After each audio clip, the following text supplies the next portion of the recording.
Hello friends, welcome to निर्माण academy. दोस्तों, मैं शेखर मिश्रा आज आपके लिए एक बहुत ही महत्वपूर्ण प्रश्नोत्तरी लेके आया हूँ एंशियंट हिस्ट्री की, प्राचीन भारतीय इतिहास की ये प्रश्नोत्तरी। इसमें जितने भी प्रश्न हैं वो कई बार एग्जाम्स में पूछे जा चुके हैं और आपको ये आगामी परीक्षाओं में बहुत काम आने वाले हैं। तो आप जिस भी परीक्षा की तैयारी करते हैं आप इसको ज़रूर देखिएगा और अंत तक देखिएगा। सभी प्रश्न बहुत ही महत्वपूर्ण हैं। चलिए देखते हैं हम आज का अपना पहला प्रश्न। तो दोस्तों, आज का हमारा जो पहला प्रश्न है वो अशोक के शिलालेखों को पढ़ने वाला प्रथम अंग्रेज कौन था। प्रथम अंग्रेज जिसने अशोक के शिलालेख को पढ़ा था। तो दोस्तों, इस प्रश्न का सही उत्तर है option D, James Prinsep. James Prinsep ने 1837 में अशोक के अभिलेखों को पढ़ने में सफलता प्राप्त की थी। जबकि अशोक के अभिलेखों की खोज किसने की थी, तो वो की थी स्टीफन थैलर ने 1750 में। तो चलिए देखेंगे हम अपना नेक्स्ट क्वेश्चन। तो हमारा नेक्स्ट क्वेश्चन है, बुद्ध ने सर्वाधिक उपदेश कहाँ दिए थे। तो बुद्ध ने सर्वाधिक उपदेश कहाँ दिए थे दोस्तों, तो ये दिए थे श्रावस्ती में। इसलिए ऑप्शन सी बिल्कुल करेक्ट है, श्रावस्ती में। और श्रावस्ती में ही बुद्ध ने सर्वाधिक वर्षावास बिताया था। ठीक है, वर्षा के समय जब ये कहीं रुकते थे तो वो उसको वर्षावास कहा जाता था और सबसे ज़्यादा वर्षावास इन्होंने श्रावस्ती में बिताया था, इसलिए इन्होंने वहीं सबसे ज़्यादा उपदेश भी दिए थे। चलिए नेक्स्ट क्वेश्चन देखते हैं। दोस्तों, हमारा नेक्स्ट क्वेश्चन है, प्रसिद्ध यूनानी राजदूत मेगस्थनीज भारत में किसके दरबार में आए। तो मेगस्थनीज किसके दरबार में भारत में आया था, ये आपको जानना है। तो दोस्तों, इस प्रश्न का सही उत्तर है ऑप्शन बी, चंद्रगुप्त मौर्य। चंद्रगुप्त मौर्य के शासनकाल में ही मेगस्थनीज ने भारत का भ्रमण किया था और मेगस्थनीज ने एक प्रसिद्ध पुस्तक लिखी थी जिसका नाम था इंडिका। तो और इंडिका के बारे में जो है ये आप समझिए कि इंडिका से हमें मौर्य नगरीय प्रशासन, सैन्य प्रशासन की जानकारी भली भांति मिल पाती है। और ये पुस्तक किसकी थी, ये थी मेगस्थनीज की। और ये आया किसके शासनकाल में था, चंद्रगुप्त मौर्य के। चलिए नेक्स्ट क्वेश्चन देखते हैं। तो हमारा जो नेक्स्ट क्वेश्चन है वो है, भारतीयों के महान रेशम मार्ग यानी सिल्क रूट किसने आरंभ किया। तो भारतीयों का जो रेशम मार्ग था या सिल्क रूट था, बेसिकली ये पहले जो है चीन के शासन में, चीन के क्षेत्र, राज्य क्षेत्र में था। लेकिन जब कनिष्क ने, तो इस प्रश्न का सबसे पहले सही उत्तर भी जान लीजिए आप। तो इसका सही उत्तर है कनिष्क। कनिष्क जो हैं इन्होंने चीन के शासक पांचाओं को पराजित किया था और इस रेशम मार्ग को आरंभ कराया था। तो यहाँ इस प्रश्न का सही जो उत्तर है वो है कनिष्क। चलिए नेक्स्ट क्वेश्चन देखते हैं। तो आज का हमारा जो नेक्स्ट क्वेश्चन है वो है, फाह्यान किसके शासनकाल में भारत आया था। तो दोस्तों, फाह्यान जो आया था वो चंद्रगुप्त द्वितीय के शासनकाल में आया था, जिनको हम विक्रमादित्य के नाम से भी जानते हैं। ये गुप्त वंश के शासक थे, चंद्रगुप्त द्वितीय विक्रमादित्य, और इन्हीं के शासनकाल में फाह्यान भारत आया था। और यहाँ इसने यात्रा वृत्तांत भी लिखा है, आगे देखेंगे हम। चलिए नेक्स्ट क्वेश्चन देखते हैं। देखिए दोस्तों, ये अगला प्रश्न बहुत ही महत्वपूर्ण है, वेनसांग किसके शासनकाल में भारत आया था। बहुत पूछा जाता रहता है। तो वेनसांग जो आया था वो हर्षवर्धन के शासनकाल में आया था भारत में। ठीक है, यानी ये गुप्तोत्तरकालीन समय है।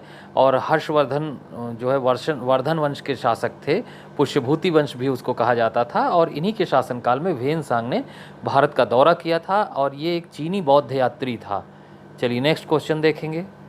तो नेक्स्ट क्वेश्चन है हमारा, उसी से संबंधित है कि किस चीनी यात्री को वर्तमान शाक्य मुनि एवं यात्रियों का राजकुमार कहा जाता है। बहुत ही इम्पॉर्टेंट है, इसको आप ध्यान रखिएगा कि वर्तमान शाक्य मुनि या यात्रियों का राजकुमार किसको कहा जाता है, किस चीनी यात्री को।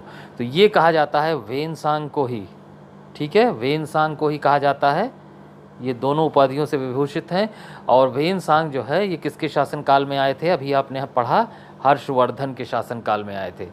चलिए देखते हैं नेक्स्ट क्वेश्चन। तो दोस्तों, आज का हमारा जो अगला प्रश्न है वो है, सीयूकी नामक यात्रा विवरण निम्नलिखित में से किससे जुड़ा है। यानी ये जो सीयूकी नामक पुस्तक है या यात्रा विवरण है, यात्रा वृत्तांत भी कहा जाता है, इसको किसने लिखा है। तो सीयूकी लिखा गया है किसके द्वारा, वेनसांग के द्वारा। ठीक है, जो हर्षवर्धन के शासनकाल में आए थे। यहाँ आपको एक नई जानकारी भी मैं देना चाहता हूँ कि फाहियान, जो कि चंद्रगुप्त द्वितीय विक्रमादित्य के काल में आए थे, इन्होंने भी एक पुस्तक लिखी थी, फा क्यों की नामक पुस्तक थी। तो आपको यहाँ जानते रहना है कि फाहियान ने फा क्यों की और वेनसांग ने सी यू की नामक यात्रा विवरण दिया है। चलिए नेक्स्ट क्वेश्चन देखते हैं। तो आज का जो हमारा नेक्स्ट क्वेश्चन है वो आपकी स्क्रीन पर है। सिंधु घाटी सभ्यता के लिए मेसोपोटामियाई रिकॉर्डों में निम्नलिखित में से किस शब्द का प्रयोग किया गया था? सिंधु घाटी सभ्यता के लिए जो मेसोपोटामियाई रिकॉर्ड हैं उसमें किस शब्द का प्रयोग किया गया है? तो ये किया गया है मेलुहा का, यानी मेलुहा क्या है? मेलुहा सैंधो सभ्यता को ही कहा जाता है। चलिए नेक्स्ट क्वेश्चन देखेंगे। नेक्स्ट क्वेश्चन आज का है हमारा, महर्षि पतंजलि किस शासक के समकालीन थे? तो दोस्तों महर्षि पतंजलि जो हैं वो पुष्यमित्र शुंग के समकालीन थे। आपको बता दें यहाँ कि पुष्यमित्र शुंग ने 2 अश्वमेध यज्ञ किए और उन अश्वमेध यज्ञों को संपन्न कराने वाले पुरोहित कौन थे? महर्षि पतंजलि। इसलिए पतंजलि जो हैं वो पुष्यमित्र शुंग के समकालीन हैं। चलिए नेक्स्ट क्वेश्चन देखते हैं। नेक्स्ट क्वेश्चन आज का है हमारा, भारतीय संस्कृति का स्वर्ण युग किसके काल को कहा जाता है? तो दोस्तों प्राचीन भारत का स्वर्ण युग या भारतीय संस्कृति का स्वर्ण युग किसे कहा जाता है? गुप्त काल को कहा जाता है। इसे हम स्वर्ण काल के रूप में याद करते हैं। चलिए नेक्स्ट क्वेश्चन देखेंगे। नेक्स्ट क्वेश्चन है हमारा, किस हड़प्पा संस्कृति स्थल से खुदाई में घोड़े की अस्थियां प्राप्त हुई हैं? तो दोस्तों घोड़े की अस्थियां किस हड़प्पन साइट से मिली है? ये मिली है सुरकोतड़ा से, सुरकोतड़ा। और ये सुरकोतड़ा कहाँ है? ये गुजरात में है। धौलावीरा, सुरकोतड़ा और देशलपुर ये सब गुजरात में है और यहाँ से जो है हमें घोड़े की अस्थियां प्राप्त हुई हैं। चलिए नेक्स्ट क्वेश्चन देखते हैं। तो आज का जो हमारा अगला प्रश्न है, किस देवता के लिए ऋग्वेद में पुरंदर शब्द का प्रयोग किया गया है? तो दोस्तों पुरंदर कहा गया है इंद्र को, ठीक है। और इंद्र के विषय में ऋग्वेद में 250 सूक्त हैं, 250 सूक्त, इसलिए ये सर्वश्रेष्ठ देवता कहे गए हैं। इन्हें पुरंदर, रथेष्ट, विजेंद्र, सोमापा, शतकृतु इत्यादि नामों से भी जाना जाता है। चलिए देखेंगे नेक्स्ट क्वेश्चन। तो नेक्स्ट क्वेश्चन आज का है हमारा, प्राचीनतम व्याकरण अष्टाध्यायी के लेखक कौन हैं? तो अष्टाध्यायी जो पुस्तक है ये व्याकरण की पुस्तक है और इसके लेखक कौन हैं? पाणिनि, महर्षि पाणिनि जो हैं उन्होंने अष्टाध्यायी की रचना की है। चलिए नेक्स्ट देखते हैं। तो नेक्स्ट है हमारा आज का, ऋग्वेद में कितने सूक्त हैं ऋग्वेद में? तो ऋग्वेद में सूक्त हैं 1028, ठीक है, जिसमें से 1017 शाकल कहे जाते हैं और 11 बालखिल्य कहे जाते हैं और इनकी कुल संख्या कितनी है? 1028। चलिए नेक्स्ट देखते हैं। नेक्स्ट क्वेश्चन आज का है हमारा, बहुत ही महत्वपूर्ण प्रश्न है दोस्तों, निम्नलिखित में से किसे भारतीय परमाणुवाद का जनक कहा जाता है? भारतीय परमाणुवाद के जनक कौन हैं? महर्षि कणाद। महर्षि कणाद को भारतीय परमाणुवाद का जनक कहा जाता है, ठीक है। तो और इन्होंने कौन सा दर्शन दिया है ये भी मैं आपको बता दूं, इन्होंने वैशेषिक दर्शन दिया है। इनके दर्शन का नाम है वैशेषिक और इन परमाणुवाद के जनक भी कहे जाते हैं ये। चलिए दोस्तों नेक्स्ट क्वेश्चन देखते हैं। नेक्स्ट क्वेश्चन आज का है हमारा, नंद वंश का संस्थापक कौन था? बहुत ही आसान सवाल है। तो नंद वंश की स्थापना किसने की थी? महापद्मनंद ने, जो कि एक नापित कहे जाते हैं, यानी नाई थे ये। और महापद्मनंद मगध साम्राज्य के सर्वश्रेष्ठ शासक भी कहे जाते हैं, ठीक है। चलिए नेक्स्ट क्वेश्चन देखते हैं। तो नेक्स्ट क्वेश्चन है आज का हमारा, भारत का आइंस्टीन किसे कहा जाता है? दोस्तों ये नया प्रश्न है आपके लिए, ध्यान रखिएगा इसको। भारत का आइंस्टीन कहा जाता है नागार्जुन को, ठीक है, नागार्जुन को भारत का आइंस्टीन कहा जाता है। चलिए नेक्स्ट क्वेश्चन देखते हैं। तो आज का जो हमारा अगला प्रश्न है वो आपकी स्क्रीन पर है, किस शासक ने गंगा सोन नदियों के संगम पर पाटलिपुत्र नामक नगर की स्थापना की थी? तो पाटलिपुत्र नगर की स्थापना की थी दोस्तों उदयन ने। किसने की थी?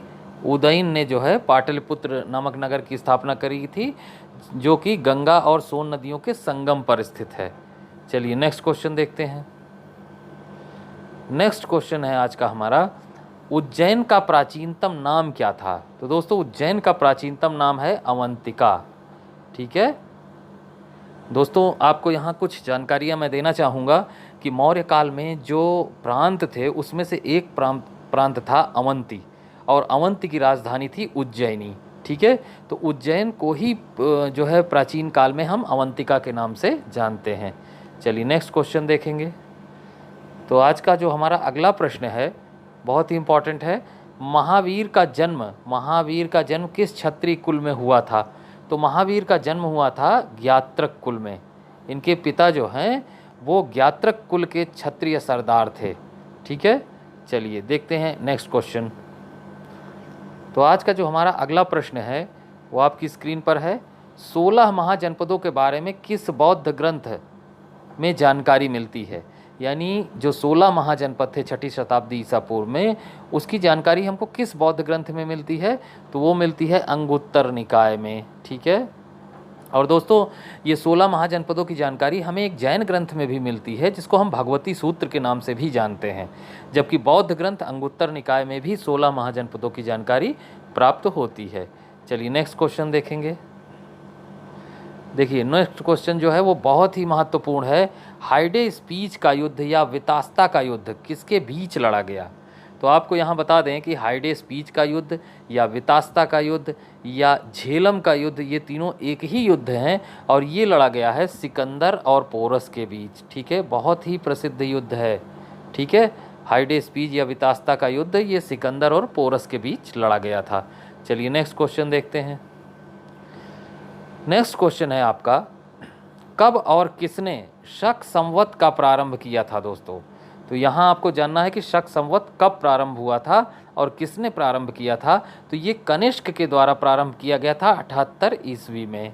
ठीक है, तो कनिष्क जो हैं वो कुषाण वंश के बहुत ही प्रतापी राजा थे, और इन्होंने ही शक संवत की शुरुआत की थी 78 ईस्वी में। कनिष्क के जो राज्यारोहण की तिथि है 78 ईस्वी, उसी समय से शक संवत का प्रारंभ माना जाता है। चलिए नेक्स्ट क्वेश्चन देखते हैं। नेक्स्ट क्वेश्चन है दोस्तों, सिंधु घाटी सभ्यता के लोग किसमें विश्वास करते थे? सिंधु घाटी सभ्यता के लोग, तो दोस्तों ये विश्वास करते थे मातृशक्ति में, क्योंकि स्त्रियों की मृण मूर्तियाँ बहुतायत मात्रा में मिली हैं यहाँ, उस पर धुएं के निशान भी हैं। तो आपको ये जान लेना चाहिए कि ये मातृशक्ति की उपासना करते थे और उसमें विश्वास प्रकट करते थे। चलिए नेक्स्ट क्वेश्चन देखते हैं।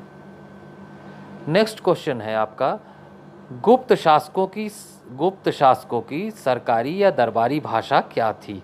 तो गुप्त शासन आपको अगर पढ़ा होगा आपने, आपको याद होगा, नहीं तो मैं बताता हूँ कि गुप्त शासन जो है वो संस्कृत भाषा और साहित्य के उत्थान का काल है, इसलिए इनकी सरकारी या दरबारी भाषा क्या थी? संस्कृत थी। इस समय संस्कृत साहित्य का बहुत उत्थान हुआ है। चलिए नेक्स्ट क्वेश्चन देखते हैं।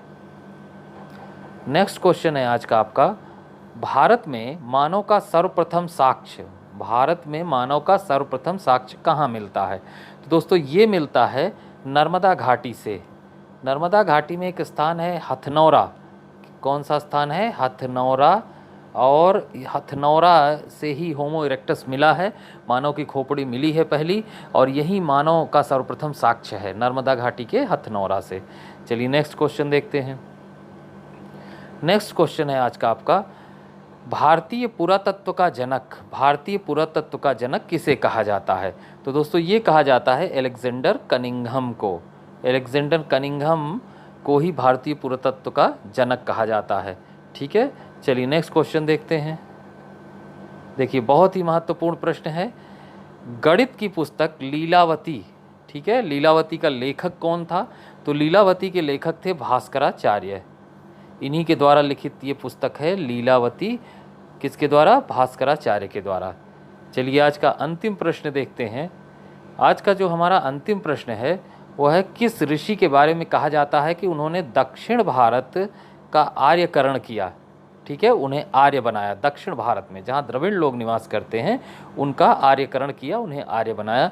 तो दोस्तों इस प्रश्न का सही उत्तर है ऑप्शन सी, अगस्त्य जो अगस्त्य ऋषि थे उन्हीं को ये श्रेय दिया जाता है कि उन्होंने दक्षिण भारत का आर्यकरण किया। तो दोस्तों यहाँ आपको एक बात बता दूँ, आज मैं आपके लिए कुछ नया लेके आया हूँ। आप जो है डिस्क्रिप्शन बॉक्स में इस वीडियो का पूरा PDF फ्री में डाउनलोड कर सकते हैं। तो जिन्होंने अभी तक हमारा चैनल सब्सक्राइब नहीं किया है वो सब्सक्राइब ज़रूर कर लीजिएगा। हम इसी तरीके से आपके लिए महत्वपूर्ण वीडियो लाते रहेंगे, आपकी तैयारी कराते रहेंगे और आप भी हमारा साथ देते रहिएगा। वीडियो अगर पसंद आया हो तो लाइक ज़रूर कर दीजिएगा और एक कमेंट के माध्यम से हमें जो भी आपके प्रश्न हों वो ज़रूर पूछिएगा और हम जो है आपके लिए इसी तरीके के महत्वपूर्ण वीडियो रोज़ बनाते रहेंगे। और PDF डाउनलोड करके उसको आप अपनी तैयारी कर सकते हैं और फ्री में डिस्क्रिप्शन बॉक्स में जाके इसका PDF डाउनलोड कर लीजिएगा। ठीक है दोस्तों, तो इसी के साथ वीडियो यहीं समाप्त होता है। धन्यवाद साथियों।